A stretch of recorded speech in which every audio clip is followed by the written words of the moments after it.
It was a doomsday scenario on our doorsteps. Lockdowns, cities deserted, travel disrupted, the bonds that bind us broken. For millions, it meant working from home, or else remote learning, online exercise. It's been almost 18 months. We know the death toll. We know the damage it did to our economies. But what did being cut off from each other do to our mental well-being?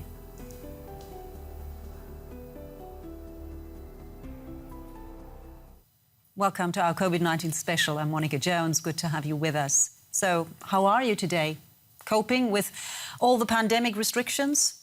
Well, I have to admit that after the past 18 months, I'm slightly more on edge these days, and despite lower infection rates, I'm still hesitant about meeting other people. Wonder where this will end.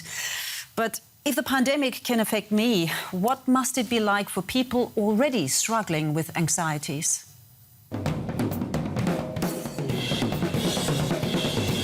Out of his head and into his body. Martin's drumsticks are his anchor when everything around him seems to fall apart. The 33-year-old has suffered from depression for years, but his illness has been at its worst during the pandemic. Everything crumbled: his therapy, the structure of his daily life, his whole stability. I just stayed in bed or went to the park and tried to shut it all out. It was just too much for me. I didn't want to see or hear anything. It feels like you're getting sucked into absolute emptiness. And that doesn't feel very nice. Veronica finds peace in literature, reading poetry outside. She has also suffered from depression for years, but during the pandemic, the 23-year-old became so depressed that she needed hospital treatment. Sometimes it was so bad that she could no longer find any meaning in life. My thoughts start going round in circles. I think about suicide. I have the urge to hurt myself. That's been part of my life for years. And I have very little motivation. Even if I wanted to do something, I couldn't bring myself to do it. People suffering from depression are hit particularly hard by the fears and restrictions of the pandemic. Also because therapies were often broken off during lockdown. But the curbs on freedom also affect people not suffering from clinical depression. But experts do not see the pandemic in itself as a trigger for depression. People have definitely experienced severe mood swings, but that doesn't mean that we will see a new wave of patients with depression. The illness is quite separate from external factors. That means if you don't have the predisposition, you don't slip into it, even if life has been hard on you. Veronica speaks openly on social media about what she has gone through during lockdown, about her suffering, but also about her successes. It has been a learning experience. I have learned to stand up for myself when I have problems. If I feel uncomfortable, I say so that something can be done about it. I've also learned to be more comfortable on my own. It doesn't work for long, but it's okay for a few days. Right now, neither Veronica nor Martin feel like being alone. Martin's looking forward to getting back together with his band soon. Well, for more on this, I'm joined by Elise Paul. She's a senior research fellow in the research department of behavioral science and health at University College in London. Good to have you with us. Let's just start straight away with what we heard in this report, where it just showed that some patients, some people that suffer from depression, they've turned to social media as a tool to self-medicate when therapy was not available. Do you think that that's a good alternative?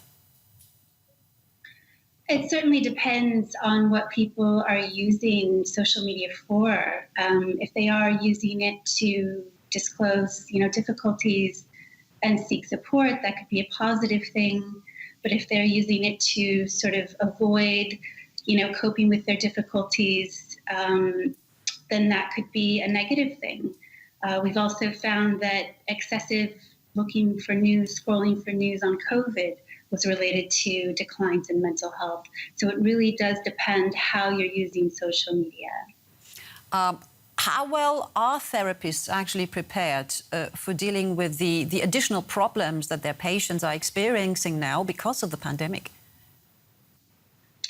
Well, I think it's difficult to say. As an epidemiologist, I can't speak on behalf of therapists, but I would say that, as therapists are people too, even though we've all been impacted in different ways, we have all gone through the pandemic together over the past year and a half.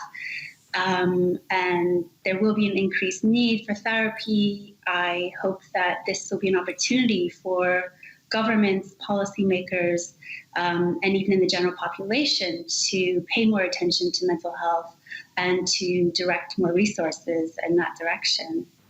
Of course, we've also heard in this report that while a lot of people obviously feeling the weight of the pandemic, I just mentioned something myself there as well, that cannot be compared to a real serious clinical depression. So people sort of being moody now, is that just a phase, or is there perhaps the danger that they'll actually fall into a proper depression?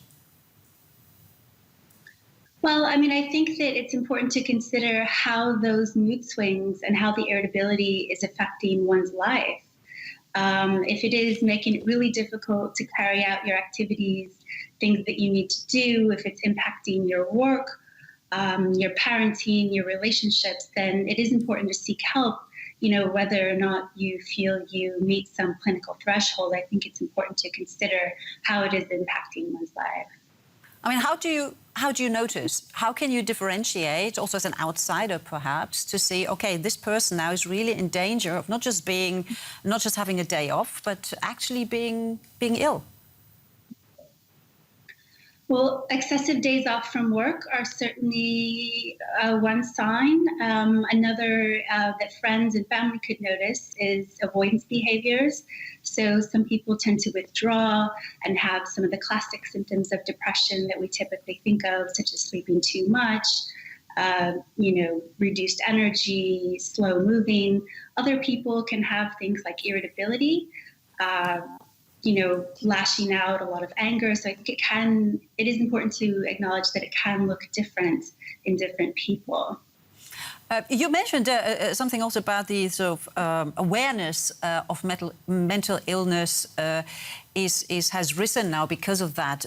That could actually be a good thing, an upside to the pandemic, or am I reading too much into that? No, I think it's definitely a good thing. I hope that will come out of this pandemic.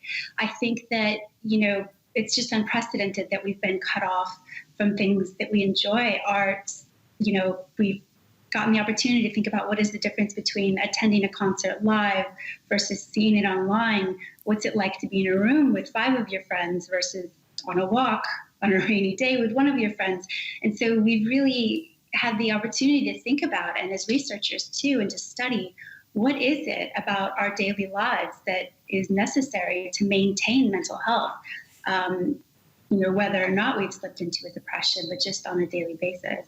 All right. And last question, a personal one. How do you cope with the pressure of the pandemic? Yeah.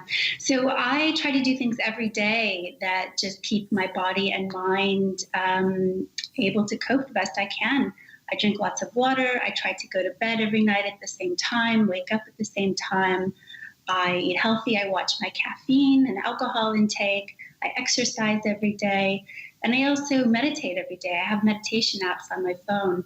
Even if it's just 5 minutes in the morning, it really helps me to internalize a calm, moving voice. Right. Good advice. Thank you so much, Elise Paul, Senior Research Fellow in the Research Department of Behavioural Science and Health at University College in London. Thank you. Time for your questions now, and over to Derek. How can genetic engineering be helpful in fighting upcoming pandemics? Genetic engineering is one of those phrases that get thrown around a lot, but I found a surprising number of people don't actually know what it means. So let's define it.